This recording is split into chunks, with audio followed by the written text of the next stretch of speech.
Hi everyone, welcome back to Visually Hidden Selects. I'm Peter O'Brien, and today I would like to talk to you about The 10 Commandments from 1956, directed by Cecil B. DeMille and starring Charlton Heston, Yul Brynner, Anne Baxter, Yvonne DeCarlo, Edward G. Robinson, and while he's only featured in the film, I'd be remiss if I didn't give a shout out to Vincent Price, who automatically makes everything better with his presence. In addition, there were approximately 70 speaking roles in the film, along with 14,000 extras and 15,000 animals featured in this movie. And it really kind of elevated that whole idea and concept of the epic.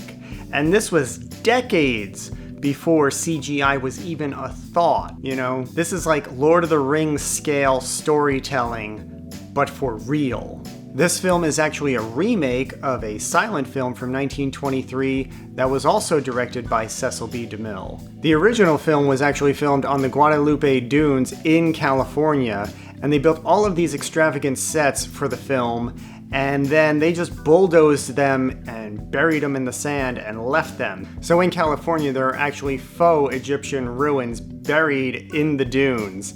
And in the 1980s, they actually uncovered and located this site, and it has since become a recognized archaeological site by the state of California. It's actually illegal to go there and remove any artifacts or props from the original film. For the remake in 1956, they actually went to the locations in Egypt and Mount Sinai to film some scenes and sequences, as well as background plates that they then applied through rear projection and special effects back in Hollywood. A lot of it was done on the Paramount sound stages in California, but really it's kind of a combination of location filming and studio filming. As I mentioned, this film is an epic, not just in terms of the scope of the story, but also the length of the film. This film runs 3 hours and 40 minutes, and that's just for the story. If you happen to see it in the theater, which is really the best way to experience this particular film, you are going to have an overture, you are going to have an intermission, and then there's even going to be exit music, so that all kind of adds an extra 10 minutes to the film. If you watch it on DVD, there may even be an introduction by Cecil B. DeMille before the beginning of the film. But the story itself really moves. Even the trailer for this film was 10 minutes long, which it's really almost more like a featurette, and it's hosted by Cecil B. DeMille as well. He kind of talks you through some of the background of the filmmaking process and then the story, and there are, of course, clips from the film, but if you watch older trailers, it's not uncommon for them to be in the 5-minute range, but this one, 10 minutes. So that kind of gives you an idea out of the gate what you're in for. This film is based on the book of Exodus from the Old Testament in the Bible, and the first half of the book is this movie, for the most part. It tells the story of Moses and how he freed the Hebrew slaves from the Pharaoh and led them through the desert. And the second half of the book of Exodus are detailed instructions for building the Ark of the Covenant, which is what they kept the 10 Commandments in. But in addition to the book of Exodus, they also used material from Prince of Egypt, Pillar of Fire, and On Eagle's Wings. The film follows the life story of Moses, born to Hebrew slaves and condemned to death by the Pharaoh. But when his mother sends him adrift down the Nile, he floats into the longing and loving arms of the Pharaoh's sister, who raises him as a prince of Egypt. So right off the bat, there's an interesting twist that gives the premise conflict. Throughout the film, Moses learns of his true history and ultimately embraces his role as a guiding savior to his people. And Charlton Heston really is probably my favorite part of this movie. I mean, his performance as Moses is incredible.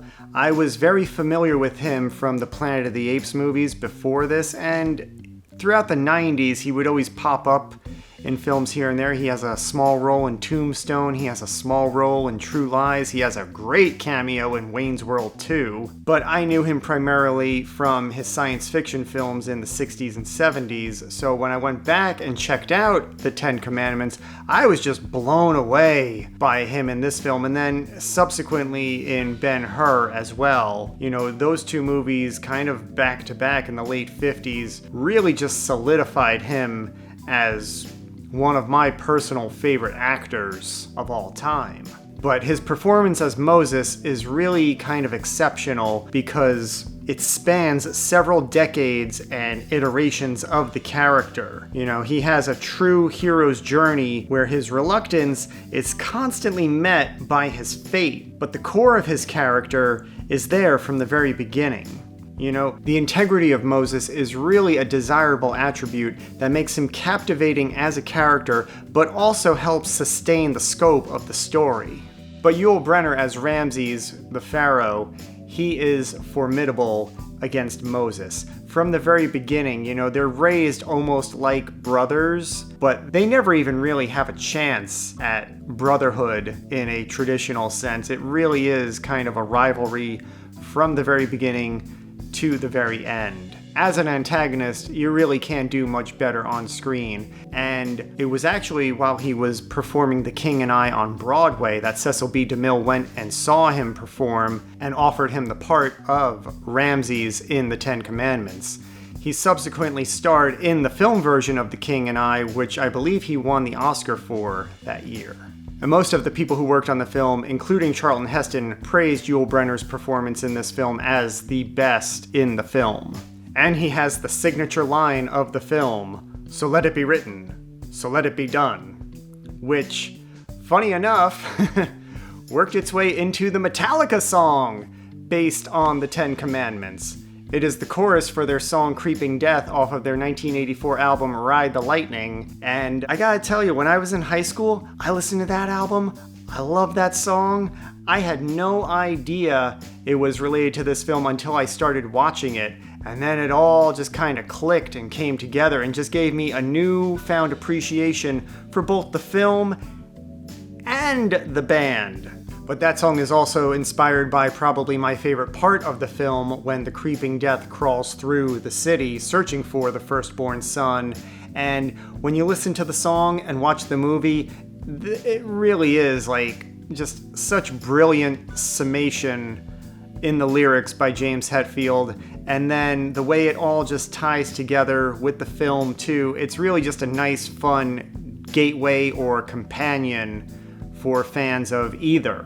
At the time it was produced, this was the most expensive film ever made. It cost approximately $13 million in 1956 dollars. And when you adjust it for inflation, which is really the only way to calculate box office gross, this film is consistently in the top 10 highest grossing films ever. And with all of the elements involved in the film, it was only awarded the Best Visual Effects Oscar that year, and rightfully so. This film is famous for one particular scene, which is when Moses, and I don't think I'm really spoiling too much here because it is so famous, but it really is something to behold, and it still holds up tremendously well 70 years later. But when Moses parts the Red Sea, it still looks spectacular on screen. And regardless of your religious disposition, this film really does have a very significant historical and cinematic value. It really is a spectacular blend of theater and cinema. And at its core, it is an underdog story about oppression and the desire for freedom, which is, sadly, still a relevant reality. So that's it for the 10 Commandments. I really hope you like this recommendation, and please don't forget to subscribe so you don't miss any future selections. If you do watch the 10 Commandments, leave us a comment and let us know what you think of the film. We will be discussing it at length on the next Visually Hidden Selects podcast, so be sure to tune into that.